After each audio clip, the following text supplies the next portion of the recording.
Good morning, Maggie. Hello, hello. Welcome, everybody. Welcome, John. Great to see you here. Glad you're with us. Bob Guinan. Good morning, everybody. Good morning. Great to see you here. Hey, Vicky. Grand, you are here. So good. So good. I know you have been missed too. So glad you're here.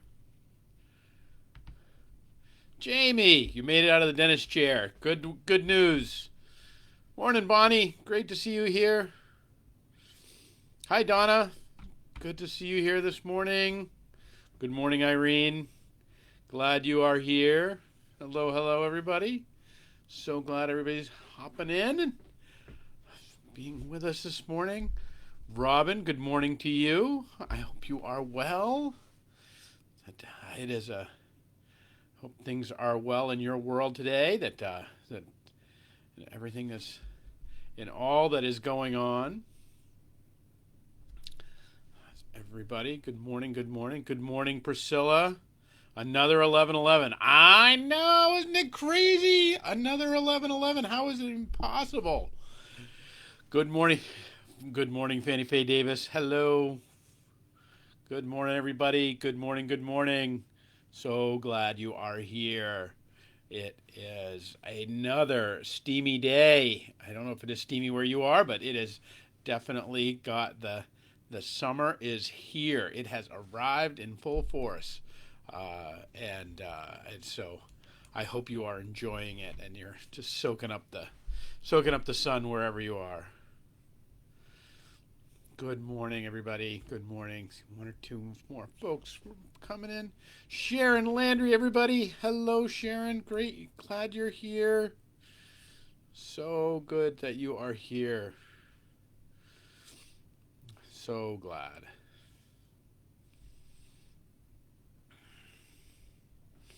All right. Good morning, everybody. We're going to get going. It is great to see everybody. So glad you are here and a part of this journey. That it is the 22nd day of July 2020 at this 11:11. Can you believe it?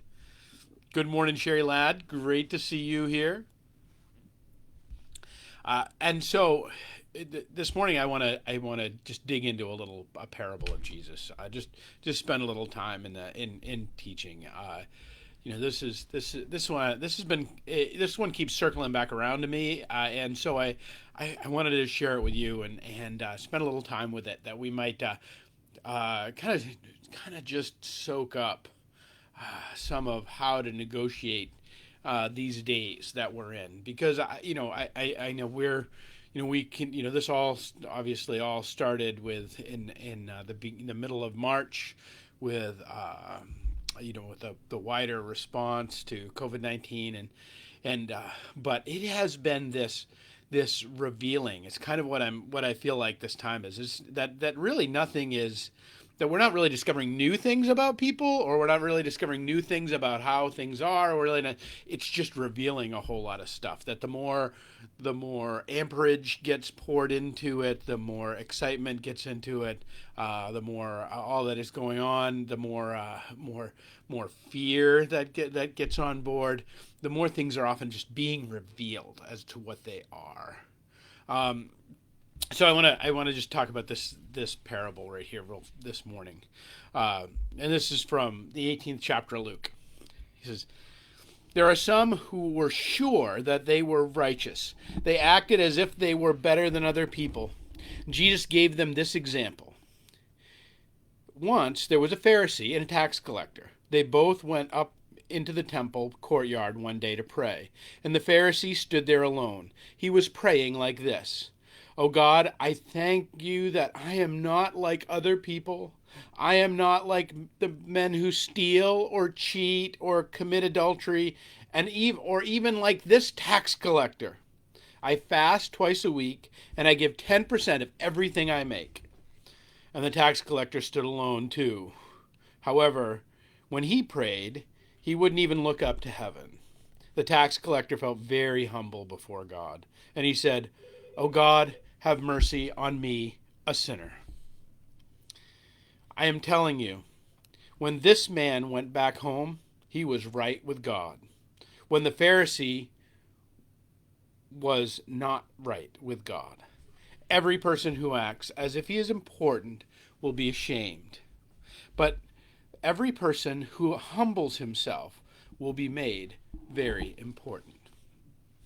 And there's a lot of ways this gets translated, but I feel like this parable is just so good for our age because it's so I just want to pick it apart a little bit this morning because there's wisdom in here that's just beyond just this idea of like, oh, it's good to be humble, it's not good to be arrogant. Like, I think we all get that one. I'm not, if you don't, like, just want you to take that away. Like, that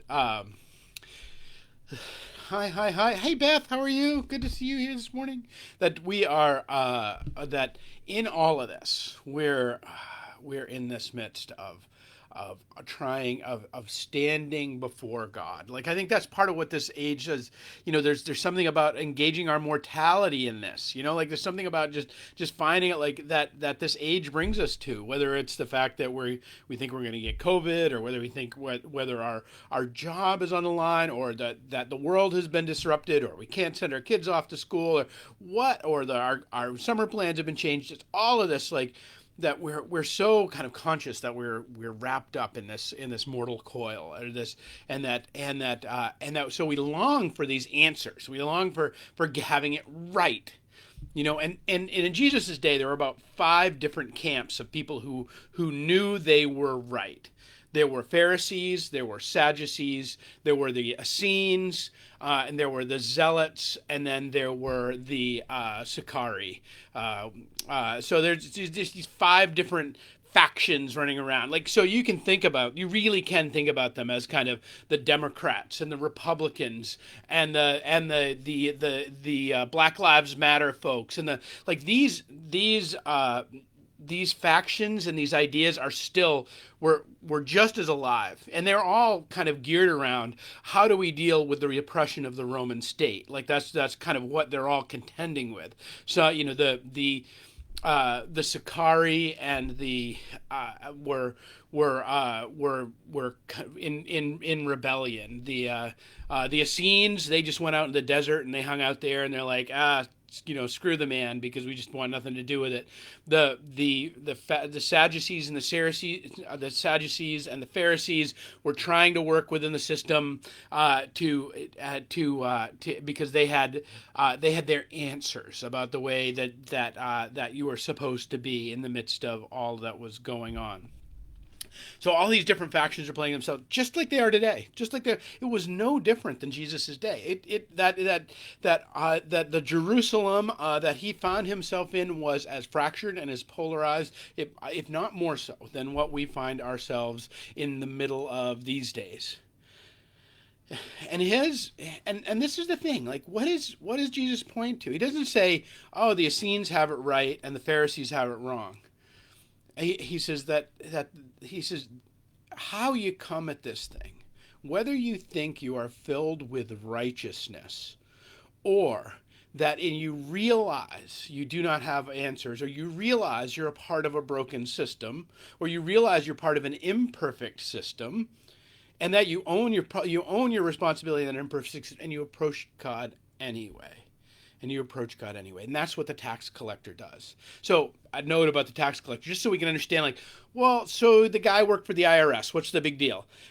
See, here's the difference, is that when the Romans put out taxes over the land, they would say to the governor, we need X amount of taxes from your region. And so the governor was not, he was a Roman as well. He didn't necessarily and was intimate with the land that he was governing. And so what he would do is he would hire locals. And so and kind of put the word out that the mayor of the town, or whoever was in charge of the Roman occupation of that town, he'd kind of put the word out that we need $2,000 from your town. We need so many denarii from your town. And so what they would do is they would hire contractors. It was a privatization of the contracting of the tax collection process. And so what you did is you hired people who knew everybody in the town. Remember, this is the ancient world. Everybody knows everybody. Most people lived, died, and were born, lived, and died within 5 miles of the same spot. Everybody knew everybody. Everybody kind of knew how much money people had. So you hire a local person and that local person can say, they say, okay, you've got to raise, $2,000 from your local community. If you do that, you can keep the extra, or you can keep however much more. And so the tax collector was not only working as an agent of the occupying force of Rome, but the tax collector was actually making his own living out of the fact that gouging it out of the citizens and the people that he had grown up with and lived and knew. He was an integral part of an awful system. He was an integral part of an awful system. The difference between the tax collector and the Pharisee in this parable is not that one comes with humility and one comes with arrogance. That's true, yes, that is part of it. But it's really the sense of kind of owning our place in things. It's like, well, I'm not a bad part of a system. I'm not a bad part of this or a bad part of that. Not the point. Not the point. If you're getting reactionary on me, stay with me, because really it's much more about the sense where we kind of have our sense of we have all the answers or we have no answers at all. And what the tax collector comes to is to say, I don't have any answers. I'm trying to do the best I can in a really screwed up time. Like, I'm trying to do the best I can in the midst of this. And that my job here is to keep the lines open with the one who made me. When the Pharisee stands before the temple and says, this is what I do and this is how I am and here are all of the answers. I fast, I give, I know all the ways in which we both should be in this world, and I know the ways in which we should correct this world. What happens is that instead of being able to receive wisdom, to be in relationship with the one who made us, to be able to be in relationship with any of it, the Pharisee in this parable shuts all of that down because he has all the answers. And so what does he need? The answers of God. Where is the room of the Spirit in the movement of that kind of, not just rigidity. It's not even just rigidity, but it's where is the movement of the Spirit in that relationship that says, I have all of the answers. And that anybody who disagrees with my answers, anybody who's other than the answers that I have, anybody who's wearing a mask, anybody who's not wearing a mask, anybody who's participating in this way, participating in that way, any of it are either on my team or not on my team. Anyone who's a blue team or a red team. That this whole construct, the whole system. Why did the Romans hire the locals to do their tax collection? They certainly could have done it. What they realized is that it kept the locals off base. It kept the locals poised against each other. There were five major factions in the Jerusalem scene, but there were a ton of tiny little fractions. And this isn't about a country being unified. This isn't about a people being unified. This is about being able to live out the greatest commandment of loving one another as I have loved you, of being in relationship with people who are radically different than we are, and coming at that place from a place where we don't have all of the answers. You see, that's what's so radical in this. That's what's so crazy in the midst of this.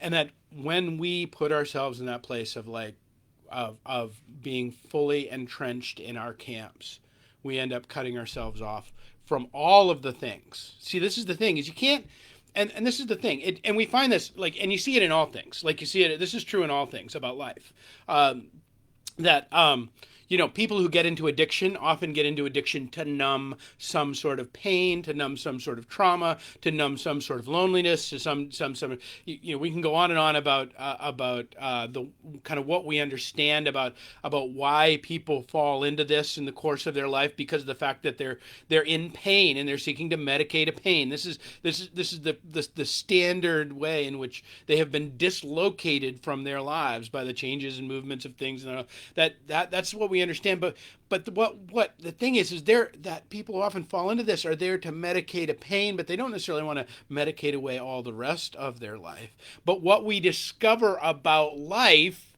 is that we cannot just select a little piece of it that we want and then not have the rest of the experience.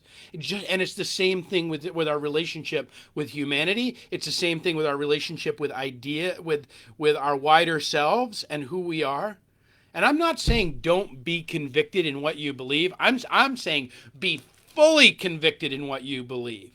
I'm saying, but know that all of those convictions, the one you agree with and the ones you don't agree with, the blue ones and the red ones, and all of them are within the construct of a kingdom of heaven, and that the kingdom of the world is wildly flawed.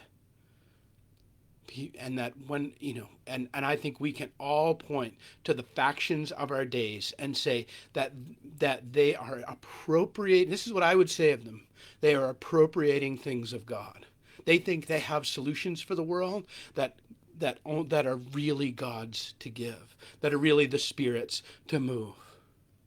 And that's what I think is so radical about this little story, but it also about how it's a balm and a medication for our day, is to be able for us to be able to simply stand, and because I think it gives us a way to move through this. I really do. I really believe this, that it gives us a way to move through these days where we can hold fast to the things that we know and the things that we believe, and hold them in a larger context that said also God knows, only God knows all things. Only God is sure of all things. Only God has built all things. Only God knows where this is all going. And that we can participate and even in flawed ways, even in broken ways, even in treacherous ways, if we point to the tax collector. But the tax collector, who seemingly here is trying to make the best out of a bad situation. Friends, our invitation to this time is really to make the best out of a bad situation, and to not be badgering, and to not be, and that the most dangerous thing is to stand in the place where we think we have all the answers, but rather to stand in the place before our God and know the one thing, that there is nothing that can separate us from the love of Christ, and that Christ came into this world for you, with you, and is ahead of you in all of this. And the Spirit surrounds you in this day and this moment and every day and every moment, and is working for the healing of the world with you and me. And that wisdom is under the great canopy of creation. And it's not going to be it's not going to be dependent upon whether we're wearing a face hanky or a non-face hanky, whether we're a part of this political group or that political group. It is going to be our living the logos, the things that we know, the really real of our lives. The loving the people around us, the caring for our children, the participating with our community and our wider community, the holding fast to one another and to our being useful in the world in a way that brings life and building and joy and goodness. That's the invitation. We're all doing the best we can in a bad situation. We all are. We're all way more like the tax collector than the Pharisee. And so the invitation is just for that, for us to stand before God and forgive me. Have mercy on me, a sinner. Have mercy on me, a sinner. And in that, with that, the Spirit can go to work. The very hand that made the planets and the universe and all that surrounds us and the very dome of heaven, that can go to work setting right the world when we stand in that place. All right, friends, that's my thought on our this parable today. I do think it offers us something. So I hope you'll own it, and you'll journey with it, and that you'll let that percolate on your soul a bit this day. That that this these are hard days, and I think that the longer they go on, and the more that we endure, and the more uncertainty they are around what's coming, what's not coming, all of this, that they get harder, they get even more difficult, and that we are more and more and more invited to hold on to our faith and our knowledge that we're not in charge of the universe. And that when we try to be, and when we try to hold all those answers, we only end up with our nose in the air and mud on our face. So, friends, I hope you have a great day. I look forward to talking with you tomorrow. Tomorrow we are our church will be back with its mission work, and we'll be partnering again with the United Way of Greater Fall River to deliver and pack meals. They have extended their ministry now. They have extended their work now to over 200 families that they're delivering to in Fall River that are on the margins. And I've had the privilege to both pack those bags and to be a part of and to deliver them throughout the city, and the need is real. The need, if you do not know, the need is real as a part of our so I'll be engaged in that tomorrow, and so I'm so glad to see each one of you journeying with us today. So thank you for being here, and I will see you again tomorrow. Peace and grace, friends.